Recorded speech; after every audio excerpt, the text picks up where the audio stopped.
Hello my dear friends, my name is Arvind Patidar और स्वागत है आपका civil AE JE MCQ zone में। सो गाइज, आज हम डिस्कस करेंगे आईएएस प्रीवियस ईयर क्वेश्चंस और आज जो हमारा टॉपिक रहेगा डिस्कशन का वो रहेगा कंक्रीट बिल्डिंग मटेरियल। जो पहली बार चैनल को देख रहा है वो चैनल को लाइक करे, सब्सक्राइब करे और शेयर करना ना भूले अगर आपको कंटेंट अच्छा लगता है तो। और जिसने हमारे प्रीवियस वीडियोज़ नहीं देखे वो प्ले में जाके प्रीवियस वीडियोज़ को ज़रूर देखें। सो गाइज, जो हमारा फर्स्ट क्वेश्चन है आज का डिस्कस करते हैं। Bleeding of concrete leads two of which of the following. ठीक है, ब्लीडिंग क्या होता है actually.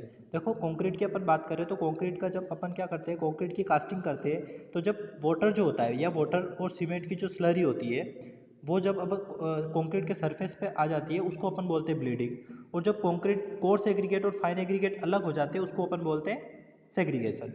These two terms you should no. ठीक है, तो अपन बात करें ब्लीडिंग से क्या हो जाएगा। ड्राइंग ऑफ कंक्रीट सरफेस, नहीं, कंक्रीट की सरफेस तो वेट हो जाती है तो पहला गलत। Formation of pore inside, obviously बात है जब वाटर बाहर आ जाएगा तो वो वॉइड से ही बाहर आएगा कहीं ना कहीं, तो वॉइड्स क्रिएट करेगा, तो बिल्कुल सही है। सेग्रीगेशन ऑफ कंक्रीट, देखो यहाँ पे सेग्रीगेशन ऑफ कंक्रीट से रिलेशन नहीं, क्योंकि कंक्रीट अलग नहीं हो रहा है, कंक्रीट तो सीमेंट से बाइंड हो गया लेकिन वो वाटर बाहर आ गया है। डिक्रीसिंग द स्टेप, बिल्कुल सही बात है, वॉइड्स हो जाएंगे तो स्ट्रेंथ डिक्रीज हो जाएगी, तो आंसर क्या हो जाएगा 2 एंड 4। ठीक है गाइज, तो आप यहाँ इसको देख सकते हो कि highest shrinkage crack at the top surface, अगर वाटर उड़ जाएगा या है ना ब्लीडिंग हो जाएगी तो, और water voids and reduction of bond between the aggregate and cement, ये दो प्रॉब्लम क्रिएट हो जाती है कंक्रीट के अंदर। अब देखो यहाँ पे बात की करेक्ट सीक्वेंस ऑफ वर्केबिलिटी। अब देखो वर्केबिलिटी क्या होती है, how easily we can place our concrete, concrete के साथ कितना इजीली काम कर सकते हो, that is a simple definition of workability. Okay guys, अब वर्केबिलिटी टेस्ट करने के 3 मेथड होते हैं, देखो slump cone test, compaction factor test और वीबी टेस्ट, ये 3 टेस्ट होते हैं। ठीक है, इस वीबी टेस्ट को अपन फ्लोर टेबल टेस्ट भी बोलते हैं। क्या बोलते हैं? फ्लोर टेबल टेस्ट भी बोलते हैं। ठीक है, यू शुड रिमेंबर। अब देखो स्लम्प की जो वैल्यू आती है ना वो सेंटीमीटर या में आती है, वो कंपेक्शन फैक्टर की नो यूनिट, कोई यूनिट नहीं होती है। ठीक है, और इसकी जो वैल्यू आती है वीबी की वो किस में आती है, टाइम में आती है, टाइम बोले तो सेकेंड्स में जो वैल्यू आएगी। ठीक है गाइज, अब ये क्या पूछ रहा है आपसे कि एप्लीकेशन बताओ उसकी लो टू हाई वर्केबिलिटीज। ठीक है, तो एक ऑर्डर बताना है अपने को कि लो वर्केबिलिटी के लिए कौन सा यूज करोगे तुम। तो देखो लो टू हाई करना है अपने को। लो वर्केबिलिटी किसी को बोलेंगे अपन, जो बहुत जल्दी सेट हो जाएगा एक्चुअली, ये कह सकते हो आप। तो वीबी टेस्ट होता है ना वो लो वर्केबल के यूज होता है, उसके बाद क्या यूज करेंगे, स्लम्प नहीं यूज करते हैं। पहले वीबी टेस्ट होता है, फिर कॉम्पेक्शन फैक्टर टेस्ट होता है और स्लम्प टेस्ट होता है, तो D will be the right answer. ठीक है गाइस, यहाँ पे आप पढ़ सकते हो उसको पूरा। जो स्लम कोन टेस्ट होता है वो हाई वर्केबिलिटी के यूज़ करते हैं, 25 से 125 मैंने बोला अभी, या तो सेंटीमीटर में आएगी स्लम्प की वैल्यू या में आएगी बाई स्लम कोन टेस्ट। उसके बाद बात की मैंने कि फिर क्या कंपेक्शन फैक्टर टेस्ट की बात की थी, तो मैंने बोला था मीडियम या लो वर्केबिलिटी के यूज़ करते हैं, तो ये वैल्यू है, इसकी कोई यूनिट नहीं, देखो यहाँ पे सेंटीमीटर कुछ नहीं है। और जो वो एक और होता है वीबी टेस्ट, इसकी जो वैल्यू आती है वो टाइम में आती है। ठीक है गाइस, तो यहाँ पे कुछ 3 मिनट 2 मिनट रहेगा। देखो ये टेबल मैंने गिवन है, इस टेबल में देखो डिफरेंट डिफरेंट वैल्यू होती है। इस टेबल से बहुत बार क्वेश्चन पूछा हुआ है, चाहे वो एसएससी एग्जाम हो चाहे वो आईएएस का एग्जाम हो। ठीक है गाइस, तो you should remember this. Extremely low, very extremely, very low, low, medium और हाई, इन चारों के लिए आपको पढ़ना है। अब देखो ये तो कुछ कंडीशंस दी हुई है। ठीक है, इसमें पूछता है कि प्लास्टिक कंक्रीट के लिए स्लंप की वैल्यू कितनी होगी, इस टाइप से क्वेश्चन पूछा जाता है। ड्राई कंक्रीट के लिए स्लंप की वैल्यू कितनी होगी। ठीक है गाइस, अब देखो यहाँ एक चीज़ याद रखना सबसे पहले तो, कि जहाँ ज़्यादा वैल्यू होगी तो स्लंप की भी ज़्यादा होगी, कंपेक्शन फैक्टर की भी ज़्यादा होगी, लेकिन टाइम की वैल्यू उतनी ही कम हो जाएगी। तो यहाँ पे इस टाइप से याद रखना कि जब जब स्लंप की वैल्यू ज़्यादा होती है कंपेक्शन फैक्टर की वैल्यू भी ज़्यादा होगी। ठीक है, और टाइम की वैल्यू बहुत कम हो जाएगी। ठीक है गाइस, अब ये कहाँ यूज़ करते हैं ये भी आपको देखना है कि एक्सट्रीमली जब स्लंप की वैल्यू जीरो है तो उसको कहाँ यूज़ करेंगे, और स्लंप की वैल्यू बहुत ज़्यादा है तो कहाँ यूज़ करेंगे, है ना। ठीक है गाइस, तो मैं बता दूं एक वैल्यू कि स्लंप की वैल्यू बहुत ज़्यादा यूज़ कहाँ पे करते हैं अपन, कंजस्टेड, जहाँ पे कंजस्टेड आरसीसी यूज़ करते हैं ना अपन, आरसीसी मतलब सरिया, बहुत पास पास में यूज़ करते हैं, वहाँ पे अपन क्या यूज़ करते हैं, हाई वर्केबल कंक्रीट यूज़ करते हैं। उससे क्या हो जाएगा कि इजीली कंक्रीट मतलब उस आरसीसी के अंदर चला जाएगा, अपने को वाइब्रेशन करने की जरूरत नहीं पड़ेगी, क्योंकि वहाँ पे वाइब्रेशन करना मुश्किल हो जाता है। ठीक है गाइस, तो ये टेबल आपको याद होनी चाहिए।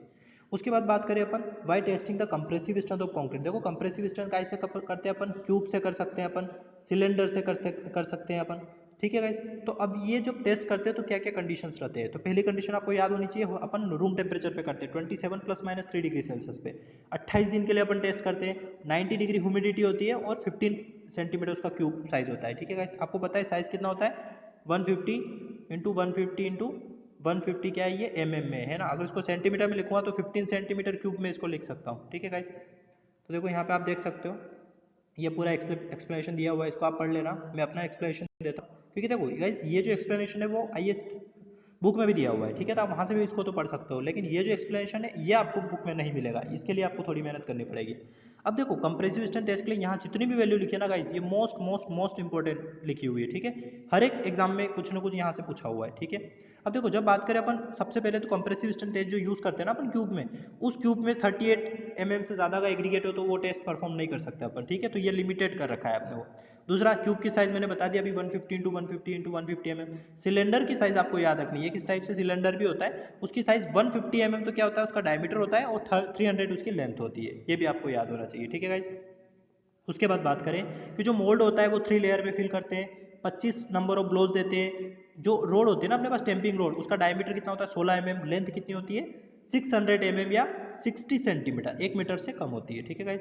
उसके बाद जो बात करें कंप्रेशन जो लोडिंग लगाते हैं ना अपन कंप्रेसिव स्ट्रेंथ टेस्ट पे, सीटीएम टेस्ट पे जो लोड करते हैं अपन, ठीक है, उसका लोडिंग रेट भी आपको पता होना चाहिए, 14 न्यूटन पर mm स्क्वायर का लोड इंक्रीज करना है पर मिनट में आपको, ठीक है गाइज।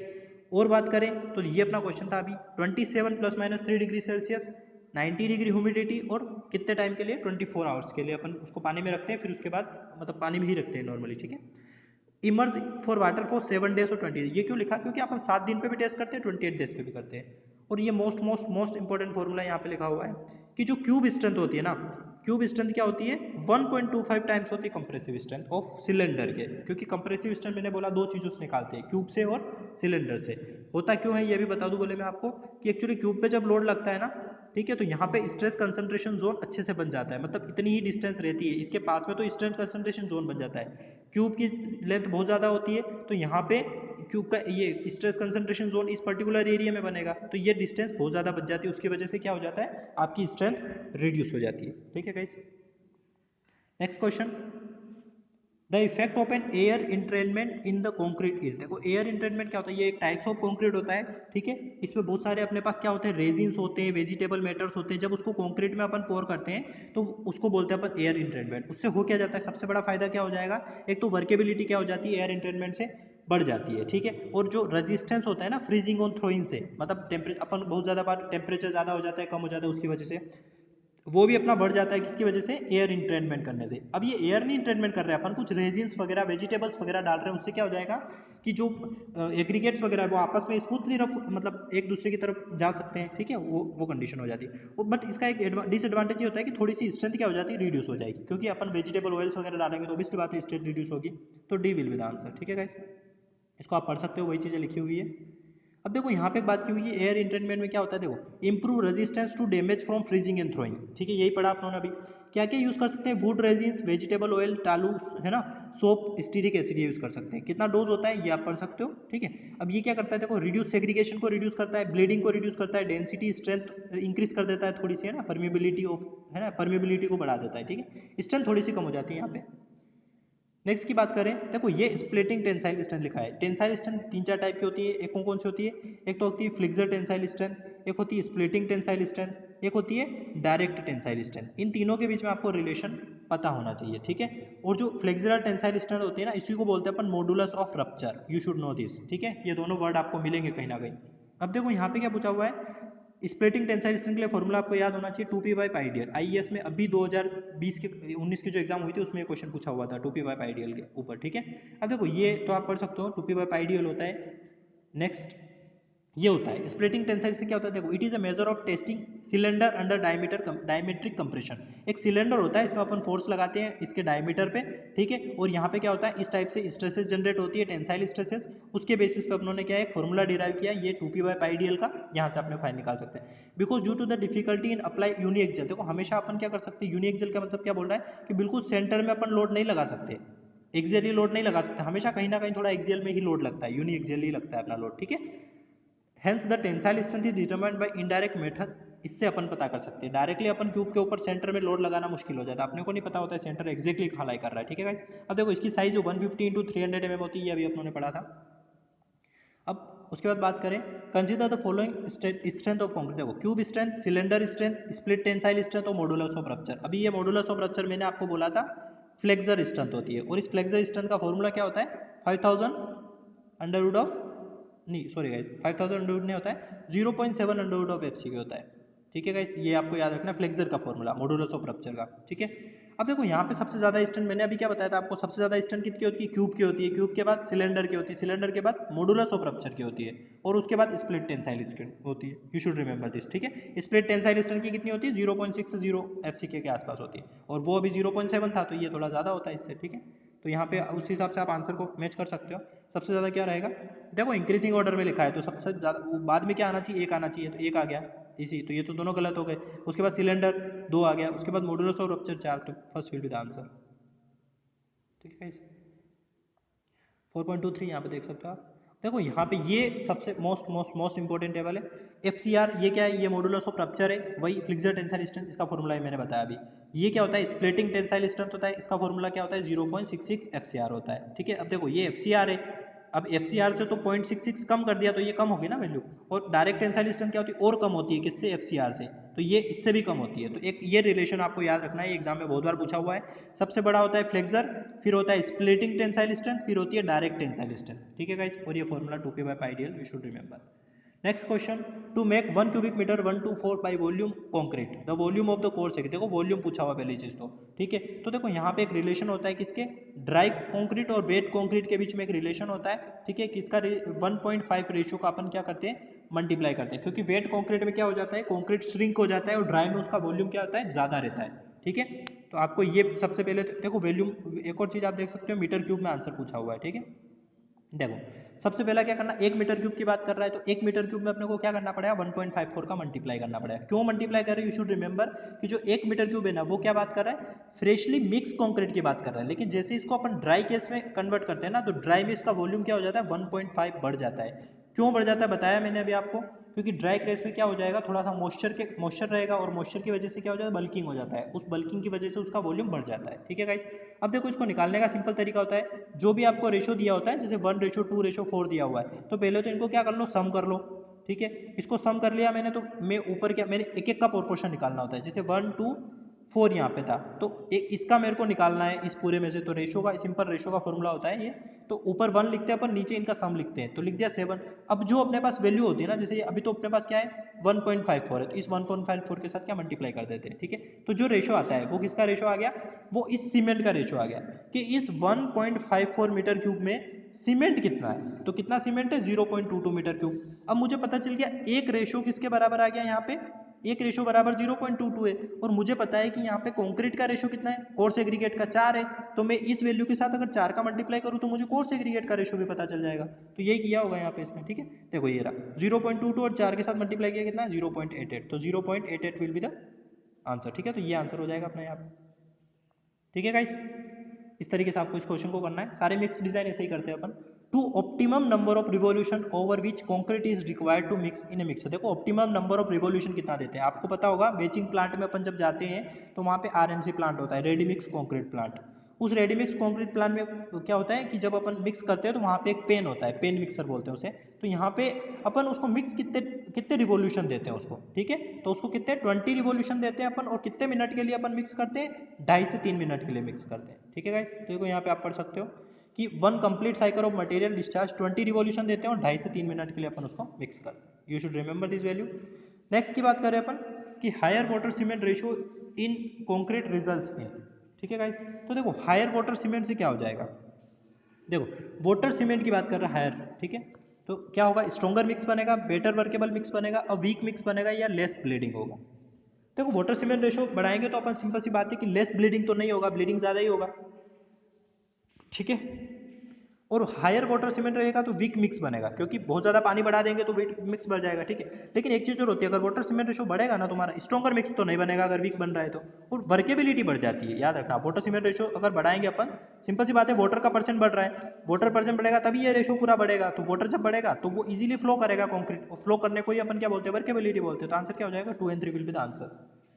ठीक है, अब यहाँ देख सकते हो, देखो क्या क्या फर्क पड़ता है वर्केबिलिटी के ऊपर, ये टेबल भी मोस्ट इंपॉर्टेंट है। वाटर कंटेंट पे क्या फर्क पड़ता है, देखो यू शुड रिमेंबर दिस, अगर वाटर कंटेंट को अपन बढ़ाते हैं तो वर्केबिलिटी बढ़ जाती है, लेकिन स्ट्रेंथ क्या हो जाती है, रिड्यूस हो जाती है। क्यों, क्योंकि बहुत ज़्यादा फ्लो हो जाएगा तो फिर वो कोर्स एग्रीगेट और फाइन एग्रीगेट अच्छे से बॉन्ड नहीं हो पाएंगे। एग्रीगेट साइज, इसको आपको याद रखना है, एग्रीगेट साइज अगर बढ़ता है तो क्या वर्केबिलिटी बढ़ेगी या कम होगी। देखो एग्रीगेट साइज जब बढ़ेगी तो ऑब्वियसली बात है बहुत बड़े बड़े साइज के पार्टिकल यूज़ करोगे तो इसका सरफेस एरिया क्या कम रहता है एज कम्पेयर टू छोटे छोटे पार्टिकल। देखो छोटे छोटे पार्टिकल में क्या हो जाता है कि सरफेस की तो उतनी ही बात होती है, तो यहाँ पे सरफेस एरिया क्या हो जाता है ज़्यादा हो जाता है, यहाँ पे सरफेस एरिया क्या हो जाएगा कम हो जाएगा। अब यहाँ पे सरफेस एरिया ज़्यादा मतलब सीमेंट की रिक्वायरमेंट ज़्यादा, सीमेंट ज़्यादा तो क्या हो जाएगा फ्रिक्शन भी क्या रहेगा यहाँ पे, फ्रिक्शन भी ज़्यादा रहेगा।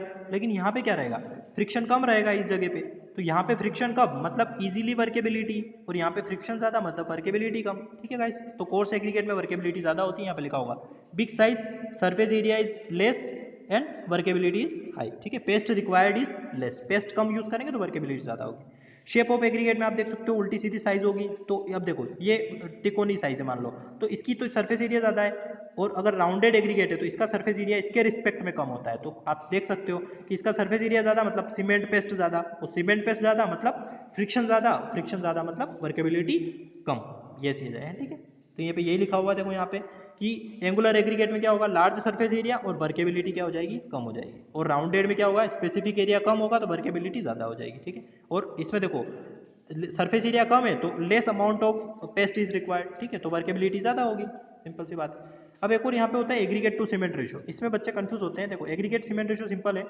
जब सीमेंट का कंटेंट कम होगा तो ये पूरा रेशो क्या हो जाएगा ज़्यादा हो जाएगा, पहली चीज़ है।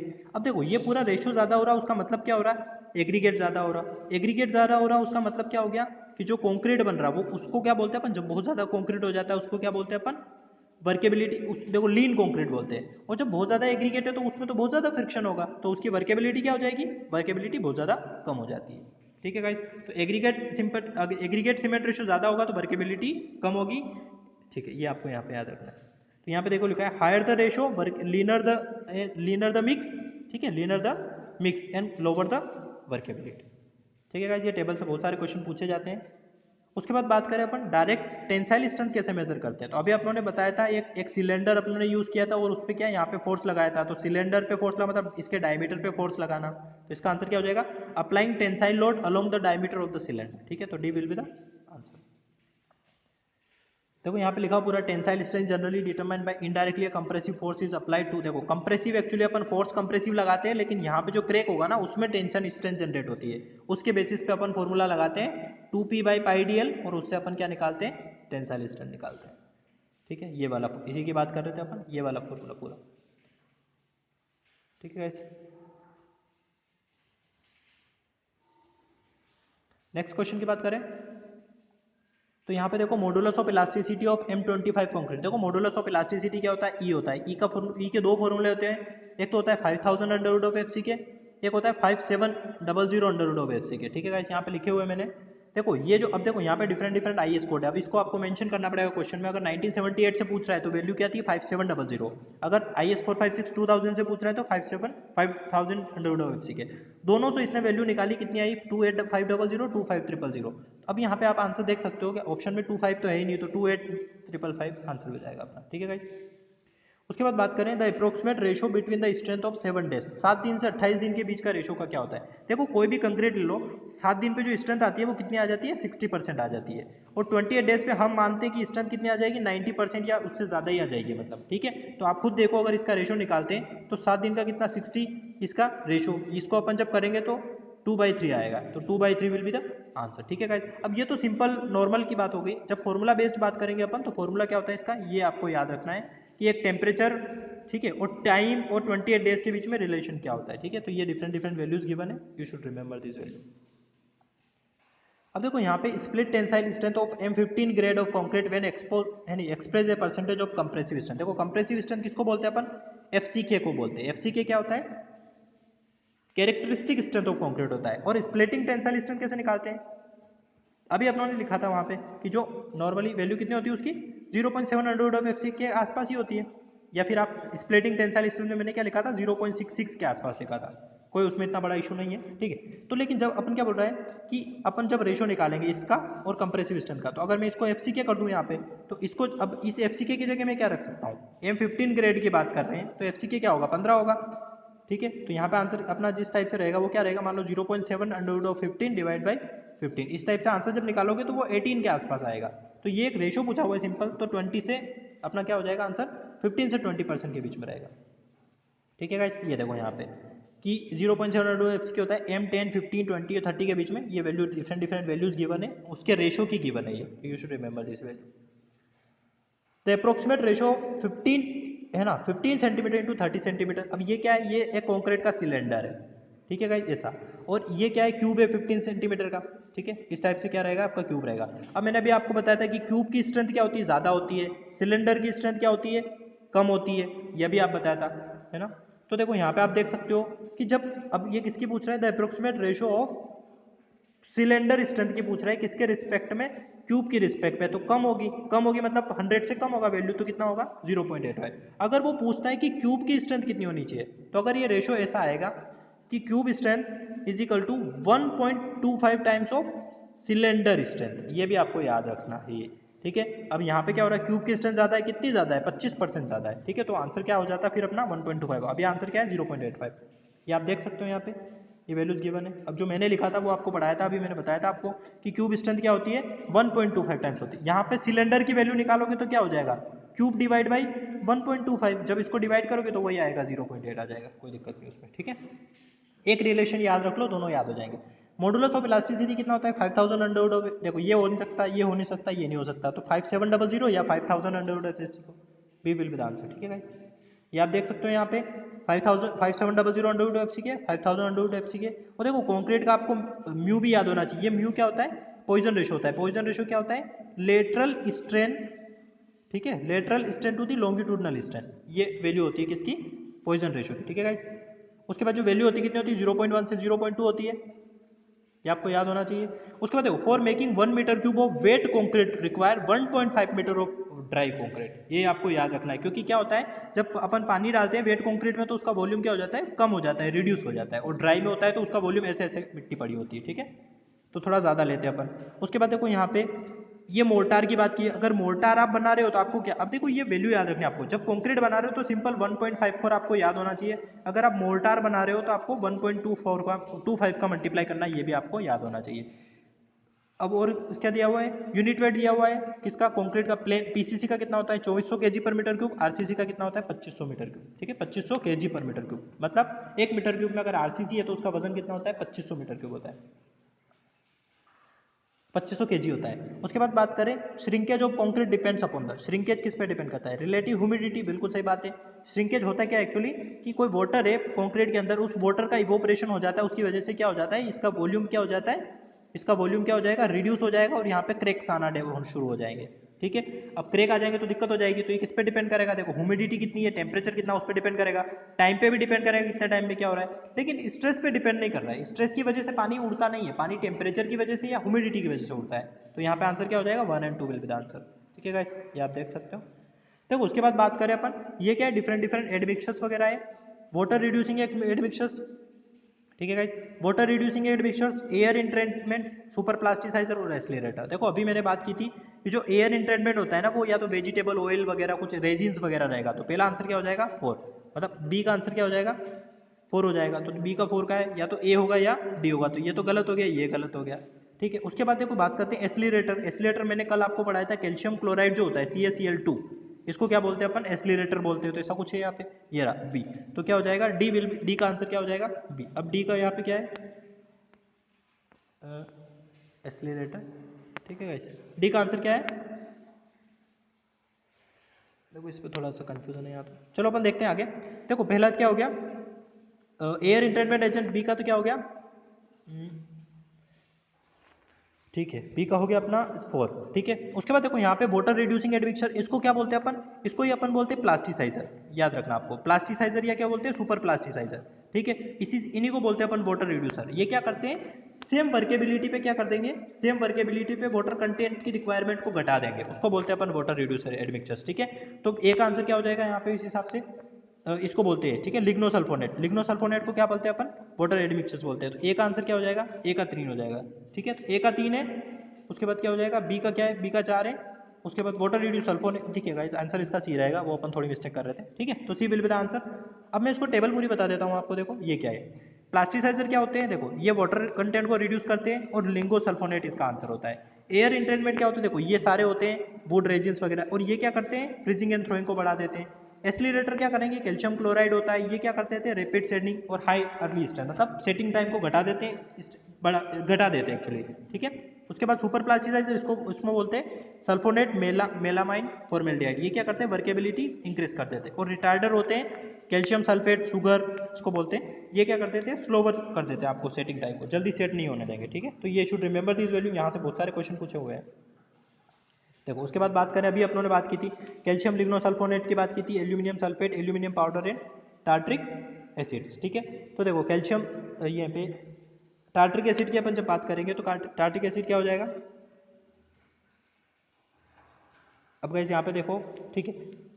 कैल्शियम लिंगोसल्फोनेट्स की अपन जब बात करें तो कैल्शियम लिंगोसल्फोनेट्स क्या हो जाएगा, अभी अपन पढ़ रहे थे 4, तो पहले का आंसर तो क्या हो जाएगा, 4 हो जाएगा, ठीक है गाइस। तो देखो वाटर रिड्यूसर का काम कर रहे थे लिंगोसल्फोनेट, प्लास्टिसाइजर, सुपर प्लास्टिसाइजर, ठीक है। उसके बाद टार्ट्रिक एसिड जो हमने पढ़ा था, देखो यहाँ पे आपको ये मैंने कल पढ़ाया था आपको, टार्ट्रिक एसिड क्या होता है, एयर मतलब जो आपका रिटार्डर का काम करता है, 2। तो यहाँ पे क्या हो जाएगा, सी का आंसर क्या हो जाएगा 2, तो ए का 4 सी का 2 ऐसा कुछ है, ठीक है गाइस। तो यहाँ पे आंसर क्या हो जाएगा, बी आंसर हो जाएगा। उसके बाद बात करें अपन बी का 3 है, मतलब एल्यूमिनियम पाउडर क्या रहेगा यहाँ पे, एयर इंटरटेनमेंट का काम करेगा यहाँ पे, ठीक है। और एल्यूमिनियम सल्फेट क्या रहेगा आपका, एंटी ब्लैडर का काम करेगा। यू शुड, आपको एक 2 भी मिल गया ना कोई आंसर में, तो आपको पूरा आंसर टिक हो जाएगा एक्चुअली, ठीक है गाइस। नेक्स्ट क्वेश्चन की बात करें अपन यहाँ पे, ठीक है। तो देखो नेक्स्ट क्वेश्चन में यहाँ पे क्या, स्पेसिफिक हीट ऑफ एग्रीगेट, ठीक है। उसके बाद बात कर रहे हैं thermal conductivity of aggregate, thermal expansion और ड्यूरेबिलिटी ऑफ कंक्रीट, ठीक है। देखो स्पेसिफिक हीट ऑफ एग्रीगेट की अपन बात करें तो break the bond between the aggregate and the paste, ठीक है। तो ये किसकी बात कर रहा है, थर्मल एक्सपेंशन, अगर एक्सपेंशन हो जाएगा तो क्या हो जाएगा, बॉन्ड क्या हो जाएगा, ब्रेक हो जाएगा। तो सी का आंसर क्या रहेगा अपना, नॉर्मली 1 आंसर रहेगा, तो या तो आंसर ये रहेगा या फिर ये रहेगा, ठीक है। उसके बाद बात करें ड्यूरेबिलिटी ऑफ कॉन्क्रीट, ठीक है। अब देखो specific heat of an aggregate, तो स्पेसिफिक हीट क्या रहेगा, it is a measure of heat capacity, या फिर देखो ड्यूरेबिलिटी ऑफ कंक्रीट, अब देखो डी की बात करें अपन, ठीक है, डी की, तो डी क्या रहेगा, ड्यूरेबिलिटी ऑफ कंक्रीट किससे अफेक्ट होगा, it is affected by the difference of the thermal expansion of 2 different material, जब भी कोई डिफरेंट मटेरियल अलग अलग टेम्परेचर पे एक्सपेंशन होगा तो उसमें दिक्कत हो जाएगी। तो डी का आंसर क्या रहेगा, 3 रहेगा, तो डी का आंसर किसमें 3 है, तो अपना आंसर क्या रहेगा यहाँ पे, बी रहेगा, ठीक है गाइस। इस तरीके से आपको डील करना है चीज़ों से, इन टाइप के क्वेश्चन से। उसके बाद बात करें water cement ratio, water content, minimum water cement ratio and segregation. देखो इस क्वेश्चन में थोड़ा सा यहाँ पे ट्रिक है। देखो वाटर सीमेंट रेशो अपन बात क्या करते हैं, वर्केबिलिटी की बात करते हैं नॉर्मली अपन, कि वर्केबिलिटी को बहुत ज़्यादा इफेक्ट करता है, लेकिन इसके नीचे एक और ऑप्शन दिया हुआ है, उसमें लिखा हुआ वाटर, तो अब ये भी वर्केबिलिटी को इफेक्ट करेगा। तो यहाँ पे जो वर्केबिलिटी के केस में जो मेन आंसर हो जाएगा वो क्या हो जाएगा, वाटर हो जाएगा। अब ये वाटर सीमेंट रेशो वर्केबिलिटी के साथ साथ स्ट्रेंथ को भी फर्क पड़ता है, तो यहाँ पे जो कंप्रेसिव स्ट्रेंथ दिया है ना उसमें फर्क पड़ जाएगा उसमें, ठीक है। तो आंसर क्या हो जाएगा, ए का 2 हो जाएगा, बी का क्या हो जाएगा, 4 हो जाएगा। उसके बाद जो मिनिमम सीमेंट कंटेंट होता है ये किस लिए प्रोवाइड करते हैं, ड्यूरेबिलिटी को मेंशन करने के लिए, ड्यूरेबिलिटी को ध्यान में रखकर। तो सी का आंसर क्या हो जाएगा यहाँ पे, 1 हो जाएगा। और सेग्रीगेशन है वो क्या करेगा, स्टेबिलिटी डिसाइड करेगा आपके मिक्स की, कि कितना आपका मिक्स जो है वो स्टेबल है, ठीक है गाइस। उसके बाद देखो यहाँ पे क्वेश्चन दिया, workability of concrete is improved by air entrain, अभी अपनों ने पढ़ा था एयर इंट्रेनमेंट से क्या हो जाएगा, कि जब अपन कुछ वेजिटेबल मैटर्स वगैरह डालेंगे तो उसकी वजह से क्या हो जाएगा, कि जो जो फाइन एग्रीगेट कोर्स एग्रीगेट है वो इजीली मतलब फ्लो होना शुरू हो जाएंगे, तो वर्केबिलिटी बढ़ जाएगी, सिंपल सी बात है। Air entrainment agent increase the concrete strength, गलत बात है, क्योंकि अपनों ने क्या पढ़ा था, डिक्रीज कर देता है थोड़ी सी स्ट्रेंथ को, ये इंक्रीज नहीं करता है, ठीक है। तो ये क्या हो जाएगा, यहाँ पे पहला सही है और दूसरा क्या हो जाएगा, गलत हो जाएगा, ठीक है गाइज। ओके गाइज, तो ये थे हमारे आज के 20 क्वेश्चन के करीब थे, IAS previous year concrete based question थे ये, ठीक है गाइज। आपको कैसा लगा कंटेंट, और अगर कोई इंप्रूवमेंट की नीडेड है तो आप जरूर बताइए कमेंट बॉक्स में। और आपने अभी तक प्रीवियस लेक्चर्स को नहीं देखे हैं तो प्रीवियस लेक्चर को अपने प्लेलिस्ट में जाके जरूर देखें, ठीक है गाइज। और अगर कंटेंट अच्छा लगता है तो अपने दोस्तों को जरूर सब्सक्राइब करें। Happy engineering, thank you guys.